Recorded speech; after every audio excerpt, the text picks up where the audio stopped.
আসসালামু আলাইকুম রহমতুল্লাহ। আশা করি আপনারা সবাই ভালো আছেন। তো আজকে যে উদ্দেশ্যে ভিডিও করাটা, যে কয়েকদিনের মধ্যে আমরা দেখলাম যে এই সোহাগ নামে ভাইটিকে পাথর মেরে হত্যা করা হয়েছে ভাই। পাথর মেরে আর কি উলঙ্গ করে হত্যা করা হয়েছে ভাই। কিন্তু সে আমাদের মুসলিম ভাই, সে আমাদের মুসলিম ভাই। কিন্তু আমরা এখনো বাড়িতে বসে আছি, আমরা মিছিল করার জন্য বাইরে হচ্ছি না।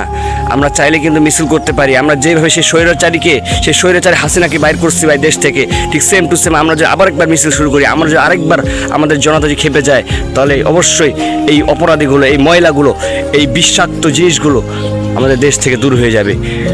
তো প্রত্যেকের কাছে আমার একটাই প্রশ্ন, যে একজন মুসলিম ভাই কীভাবে হত্যা করা হলো, যেখানে নবী করিম সাল্লাল্লাহু আলাইহি ওয়াসাল্লাম হাদিসের মধ্যে বললেন যে আল মুসলিম আখুল মুসলিম, মুসলমানের ভাই। কিন্তু আমার ভাইয়ের প্রতি আমার যে একটা দায়িত্ব আছে, সেই দায়িত্বটা আমি কোথায় পালন করতেছি?